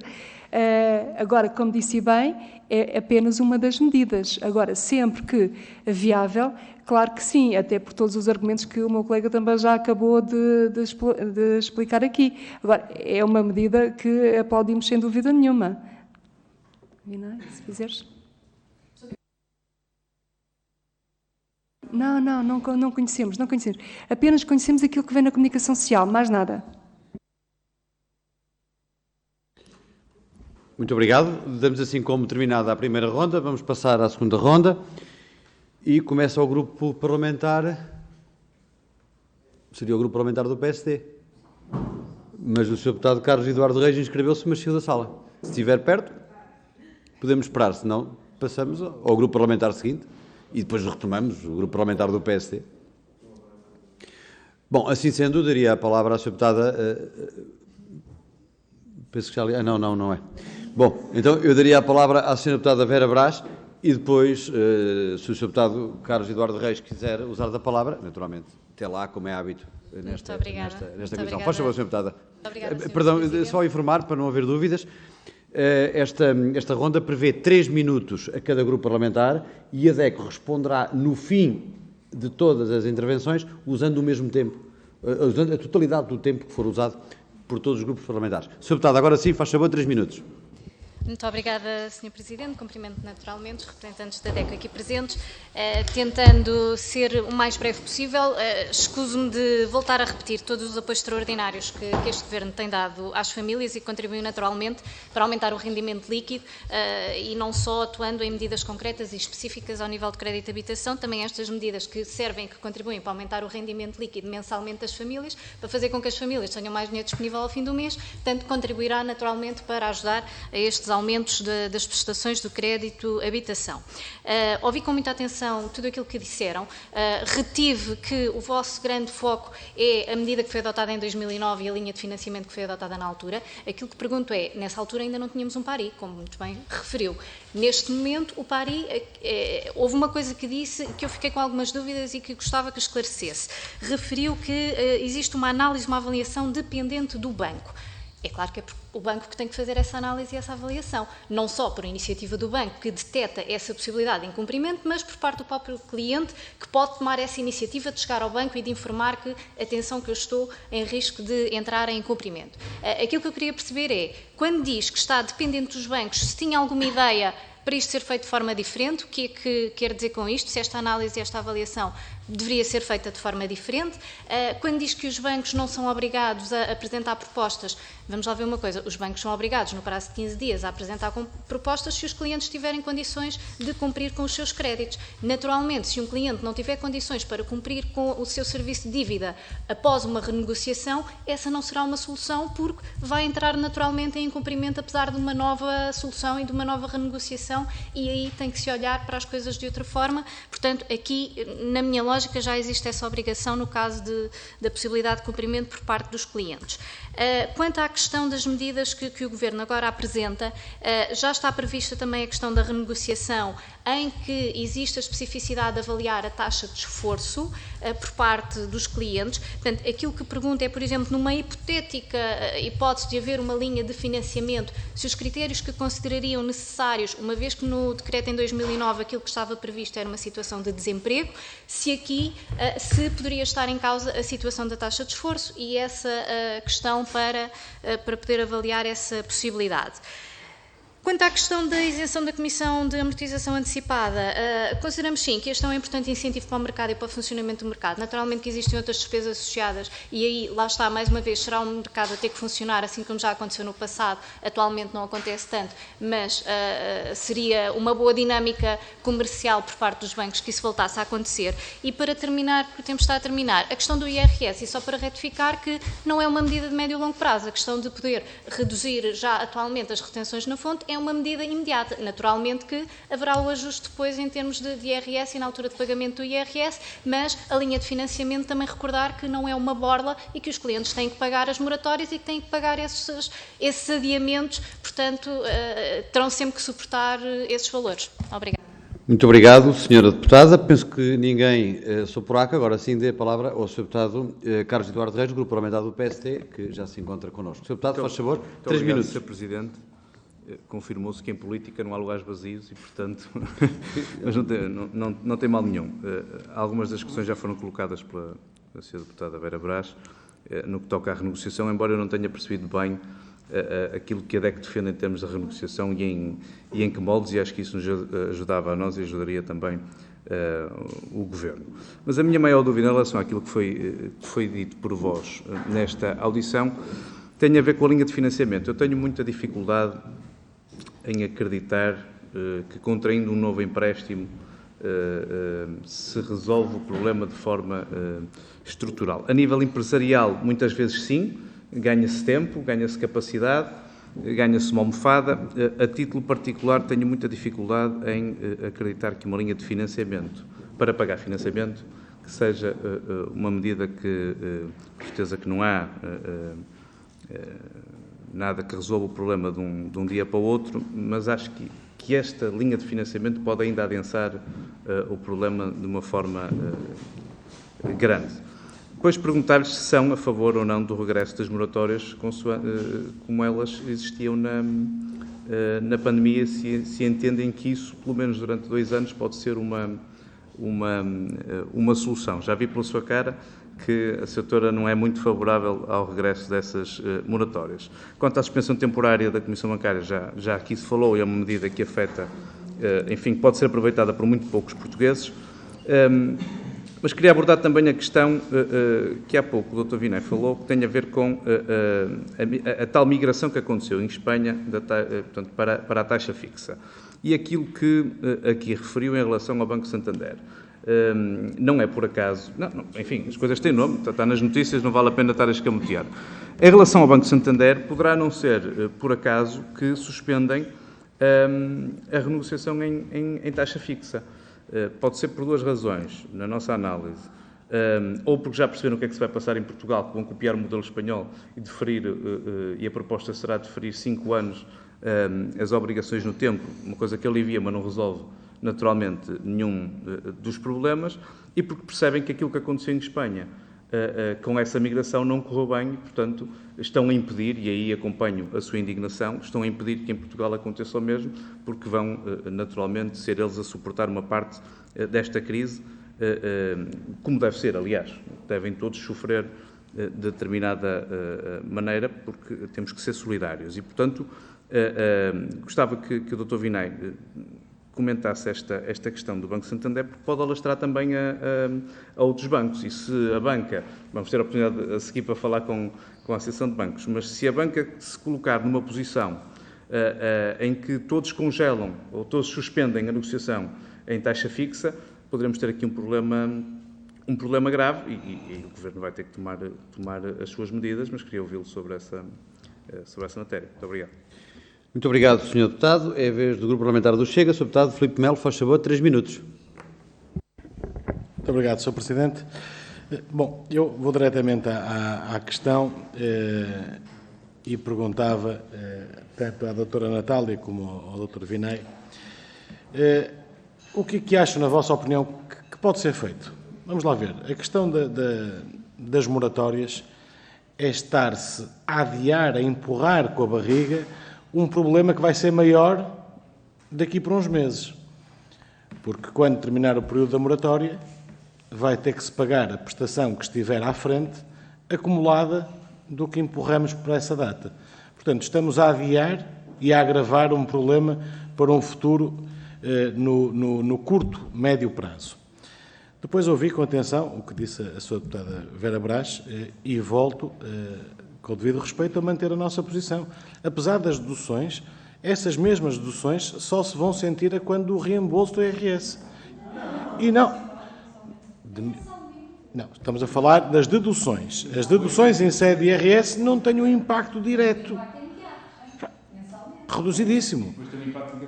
Exatamente. Portanto, não, mas lá está, volto a dizer, estamos a adiar sempre o problema, não estamos efetivamente a resolver um problema, estamos a adiar um problema, estamos no futuro a criar e a aumentar esse problema. E eu pergunto também à doutora Natália e ao Dr. Vinay se não consideram que da parte do Governo algo mais pode ser feito. Vamos lá ver uma coisa, quando se compra a habitação há uma enormidade de impostos associados. É IVA, são taxas, são impostos. Por que não uma medida concreta, e isto está nas mãos do Governo, para ajudar as famílias? Acabem com o imposto mais ridículo que existe, chamado IMI. Porquê que eu tenho que pagar ao Estado um imposto por uma coisa que é minha, que eu estou a pagar, que já me custou muitos impostos no passado, a quando da compra? Porquê que eu hei de estar a pagar ao Estado por uma coisa que é minha? que eu já suportei todos os custos e que continuo a pagar, com dificuldade, as prestações mensalmente. Portanto, deixava para a vossa consideração esta questão do IMI. E depois perguntar-lhe, por fim, a reestruturação dos créditos é algo que está em cima da mesa e que pode ser feito. E por que não por via não de passar para a frente e voltarmos a empurrar com as moratórias, o Governo, juntamente com a DECO, com a Associação Portuguesa de Bancos, entre outras, com fundos de investimento, criar créditos consolidados. Porque, vamos lá ver, em muitos casos, em muitas famílias, o valor da prestação do crédito à habitação acaba por ser igual ao valor que se paga dos cartões de crédito e dos créditos pessoais com taxas exorbitantes, em alguns casos de 16%. 16%. Cartões de crédito com taxas de 20%. Esse impacto, apesar de, com os números que a doutora Natália deu aqui há instantes, de 100 mil euros médio de crédito à habitação... Muito obrigado, Sr. Deputado. Vou concluir, Sr. Presidente, só mesmo esta última frase. E dos créditos pessoais andarem nos 20 mil e o cartão de crédito nos 7.500, estamos a falar que esses cartões de crédito e esses créditos pessoais representam 25% em média da carteira de créditos de uma família, mas que, em termos práticos, representam a mesma prestação. O problema está aí. O problema não está só no crédito de habitação. O grande problema está nos créditos de longa duração, crédito pessoal e cartão de crédito, que representam quase tanto no orçamento familiar como um crédito de habitação. Pode ou não o Governo fazer mais por isto? Muito obrigado, Sr. Presidente. Muito obrigado, Sr. Deputado. É vez do Grupo Parlamentar do PCP. Sra. Deputada Paula Santos, faz favor, 3 minutos. Muito obrigada, Sr. Presidente. Retomando o que estava a referir, mas deixe-me clarificar para que não fique uma ideia errada. Obviamente que é preciso ajudar as famílias e encontrar soluções para quem já está em situação de incumprimento, mas queremos que evitar que mais famílias se encontrem nessa situação, como é óbvio. É preciso intervir para impedir que as famílias percam a sua habitação, porque eu creio que esta é a questão central, prioritária, e é isto que deveria, não é aquelas que são as preocupações, mas era isto que deveria estar presente na tomada de decisão e na intervenção por parte do Governo, porque isto é que é verdadeiramente importante. Eu gostaria de referir o seguinte, ou seja, esse elemento que juntou aqui à nossa reunião, de que há já um banco que suspendeu a taxa fixa, é algo que é absolutamente inaceitável, porque isto significa, no momento de crescimento das taxas Euribor, o que significa é um total aproveitamento das dificuldades das famílias para aumentar os seus lucros. É clarinho. É clarinho, ou seja, vimos num momento em que a banca, e é verdade, as comissões bancárias, foi essa a justificação para o seu extraordinário aumento, e que agora neste momento mantém essas comissões e os bancos continuam de facto a acumular riqueza à conta dos rendimentos, à custa dos rendimentos das famílias. Consideramos que há necessidade de facto aqui de uma intervenção forte. A DECO já adiantou aqui várias sugestões, várias propostas relativamente para estas questões. Para além da taxa fixa, era aquilo que eu ia adiantar, que há pouco não consegui, no quadro da renegociação, que sim, que deve existir, sempre que há sempre que a taxa de esforço, consideramos que os 35% seria adequado, seja ultrapassado, não só a possibilidade da taxa fixa, mas também de um período de carência, do prolongamento da maturidade, ou seja, não tem que dizer que tem que ser isto tudo, mas que deve haver vários instrumentos e vários mecanismos que possam, ou seja, naturalmente num quadro de um processo renegociado também, ou seja, uma renegociação mediada com o Banco de Portugal, porque sabemos que numa relação entre as famílias e o banco, naturalmente, a parte mais forte é o banco, e há necessidade aqui de proteger, naturalmente, neste caso, o direito das famílias. Aqui estamos a falar do direito à habitação. Avançámos também com propostas neste sentido. Mas eu queria, para concluir, reiterar o seguinte. De facto, quando falamos aqui da necessidade da proteção do direito, da proteção da habitação, da proteção da morada de família, esta tem que ser, e esta para nós é a prioridade. Muito obrigado, Sra. Deputada. Julgo que não há mais nenhuma inscrição nesta segunda ronda, pelo que eu daria a palavra agora à DECO, podendo usar o tempo e servir o tempo como acharem melhor, sendo que tem 12 minutos, precisamente. Faz favor, doutora. Obrigada. Começar por responder à senhora deputada relativamente à questão do PARI. O Decreto-Lei 227 é de 2012 e devo dizer que logo em 2012 a DECO apoiou, digamos assim, a criação deste diploma e viu como positivo a introdução tanto do mecanismo do PARI e do PERSI, porque dos grandes benefícios, digamos assim, que este diploma trouxe foi o derrubar aqui uma barreira, uma grande barreira que existia entre a banca e o consumidor, sendo que o consumidor era sempre a parte mais frágil e estando numa situação ou de incumprimento ou na iminência de incumprimento ainda mais frágil estava e com muitas dificuldades até como saber lidar com a banca. Portanto, a criação deste diploma vai derrubar essa barreira. Relativamente ao PARI, apesar de ser positivo por esta via, mas em relação ao PARI sempre tivemos aqui a questão e continuamos lá a ter é verdade que a banca, e desde 2012, tem a obrigação de ir acompanhando a boa execução dos contratos e sempre que detecta os indícios da degradação da situação financeira, inserir a pessoa, o devedor, num PARI e contactá-lo e fazer a avaliação da sua situação financeira, ou sempre que o consumidor contacta o banco, o procedimento é o mesmo, mas depois a análise da situação financeira acabam por ser os critérios, a avaliação de risco acaba por ser de acordo com os critérios do banco. E muitas vezes aquilo que acontece é o banco vem dizer que a pessoa não reúne condições para ser feita uma reestruturação do crédito. Este é, a nosso ver, um problema. Agora, aquilo que me disse foi, então, mas e se o consumidor, a família, não tiver condições? Aquilo que nos preocupa é que estes critérios acabam por ser definidos pela própria instituição de crédito e é discutível, muitas vezes, se existem ou não condições, até porque o crédito já foi concedido, o risco já existe. E aquilo que nós gostaríamos era algo que se assemelhava a uma palavra que foi dita pela senhora deputada logo no início, que foi a questão do obrigar a apresentar. Claro que depois nos levanta um problema, que há de haver situações em que não há de todo qualquer capacidade da parte das famílias de cumprirem.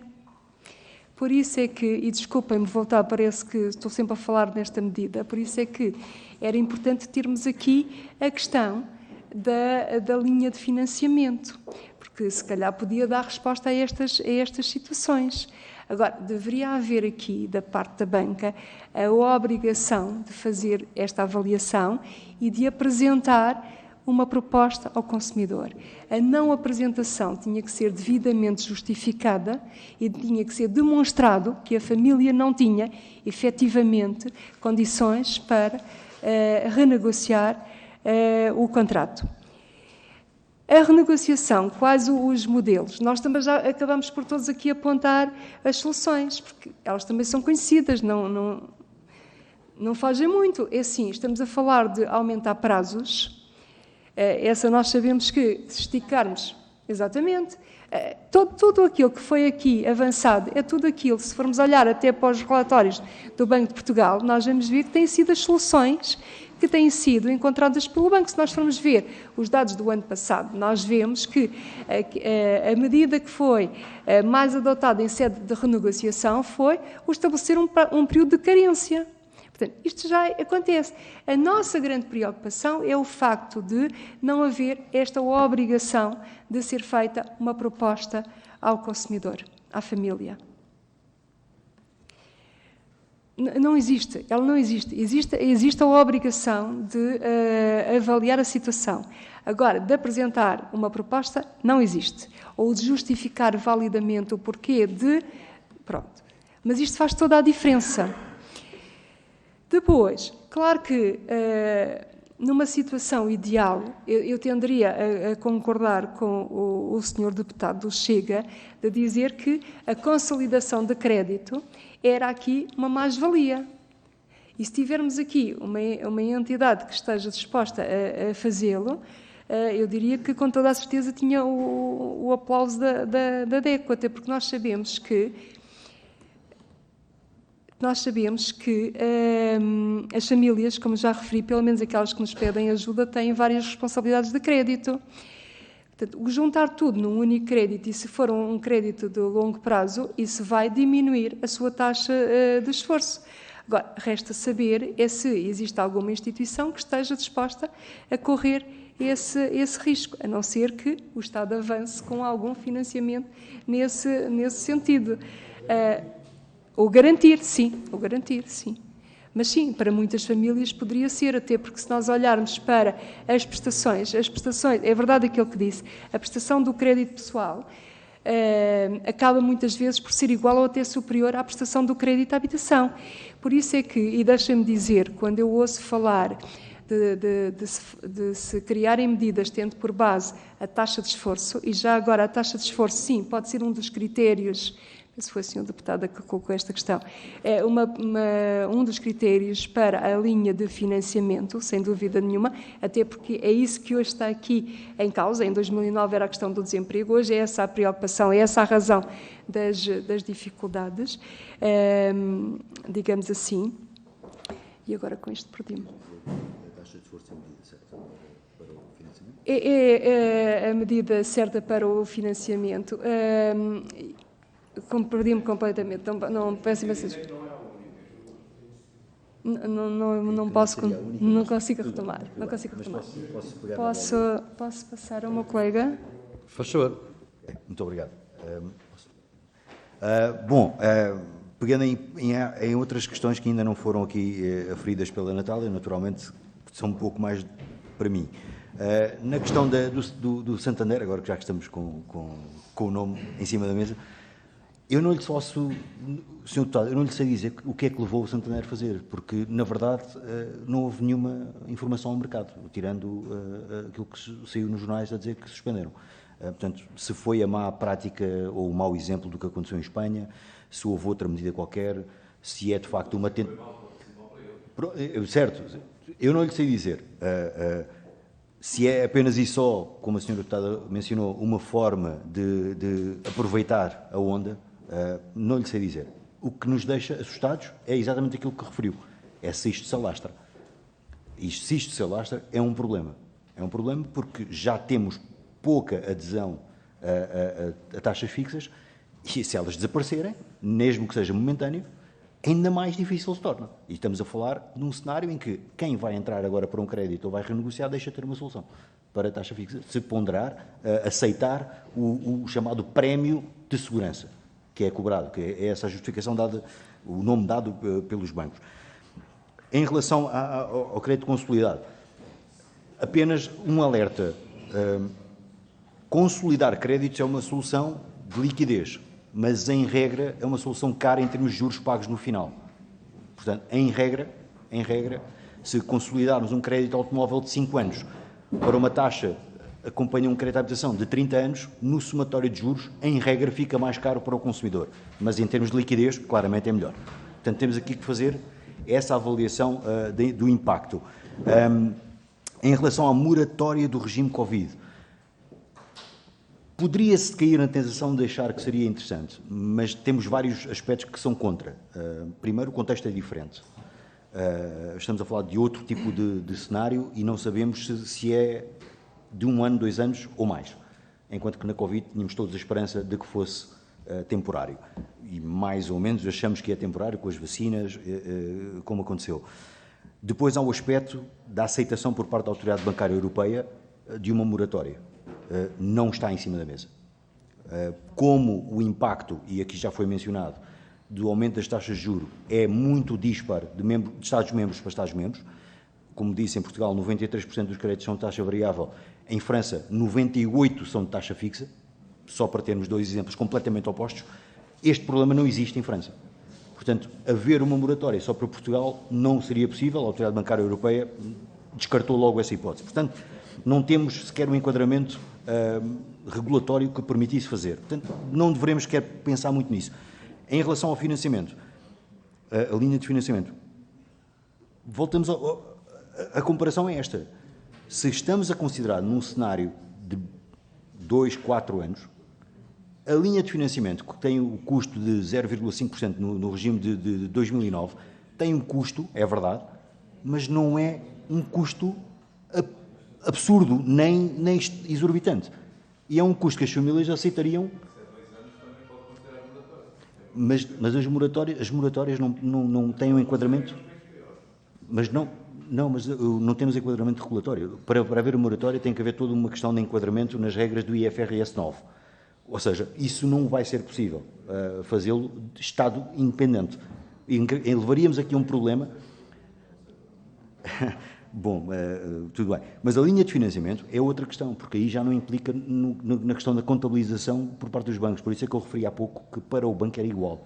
Porque o pagamento é feito em parte pelo cliente e a outra parte pelo Estado. E depois o Estado, quando acabar a linha de financiamento, é refeito o pagamento com a tal, acho que era a taxa de juros, é 0,5%, se não me engano. Portanto, estamos a falar de uma questão que é de 2, 4 anos, se for o caso. E depois é importante percebermos que dificilmente voltaremos a taxas de juros de zero ou negativas. Portanto, este cenário também é importante incorporar na mentalidade das pessoas. Então, esse é outro caminho que nós temos de fazer. Agora, esperamos que não sejam 3%, nem 5%, mas sim 1%, se for o caso. Portanto, em relação à comparação entre a moratória e a linha de financiamento, acho que já falámos. Os outros custos em relação a uma transferência de crédito, aqui sim, há muita margem para trabalharmos, porque não só a penalização por reembolso antecipado é que é cobrada pelos bancos, mas depois há os custos de escritura, depois, no caso do novo crédito, há um imposto de selo de aquisição, há um imposto de selo de abertura de crédito, depois há o IMT, depois há a escritura. Quer dizer, se olharmos para este bolo, um crédito de 150 mil euros tem aproximadamente 10 mil euros de custos, logo à cabeça. Aqui há uma margem para trabalharmos e é aqui que pode ser feita a intervenção, se considerarmos em mais medidas para proporcionar o acesso ao financiamento. Obrigado. Muito obrigado, Dr. Vinay. Eu não tenho mais nenhuma inscrição para a terceira ronda, pelo que julgo que concluímos aqui a nossa audição. Naturalmente, queria agradecer à DECO os esclarecimentos que trouxeram ao Parlamento, em nome de todos nós, e dizer às senhoras e aos senhores deputados que temos já de seguida a audição à Associação Portuguesa de Bancos e eu sugeria que nem interrompêssemos os trabalhos. A Associação já está aqui presente e daríamos já continuidade aos mesmos, porque já estamos atrasados em relação ao horário que temos a cumprir e temos naturalmente responsabilidades. Doutora Natália e Dr. Vinay, muito obrigado pela vossa presença e pelos esclarecimentos que nos trouxeram. Muito obrigado, bom dia.